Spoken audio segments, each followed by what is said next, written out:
Bodyweight squat. We're going to go through a variation for both glutes and quads and just finding a variation that works best for you and showing that there's going to be a different variation depending on your structure.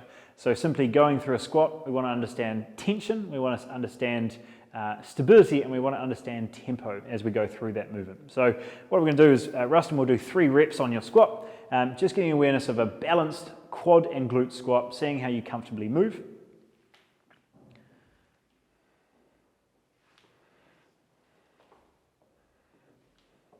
Cool.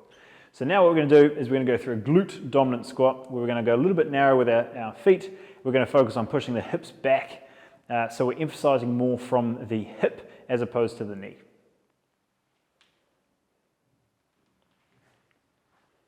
The goal with this one is we're trying to get less travel from the knees forward and we're trying to get more happening from the hips going back. Now you're naturally going to see your body bending over more, otherwise you'd fall over. So we're just trying to find more emphasis of the glutes going back.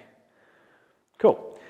Now the alternative to this, or the opposite of this, would be more a quad dominant squat. So we can do this with an elevation of the heel if necessary. All that does is means that the ankle is no longer the limiting factor in flexion or allowing the knees to go forward. Now if you've had some sort of knee injury, this is definitely something that we need to progress into really, really slowly, but provided we get strong in this range, we get a lot stronger knees long term, and it can be really, really important to actually increasing our knee health long term.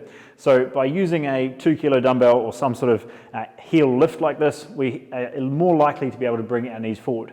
So as opposite to the hip squat, we're going to focus on more quads and pushing the knee forward as we go down. If you can give me 3 reps, you'll see from the side that there's a significant difference in torso is going to be more upright, and the quads are going to be doing more of the work because the knee is bending more than the hip. Cool. So that's your 3 variations of your bodyweight squat. It's not just a squat, it's getting an idea of how that looks for you as an individual. If you have a longer leg, you're going to notice that you more naturally push your hips back into the squat and bend the body over. That's your body's natural mechanism to make sure you don't fall over. Whereas if you do notice that you're shorter through the leg or taller through the torso, you might be more upright and more quad dominant naturally. Both are great variations. Being aware of how you squat and ultimately what you're trying to emphasize to stay strong, balanced, and know how to move properly is important to know.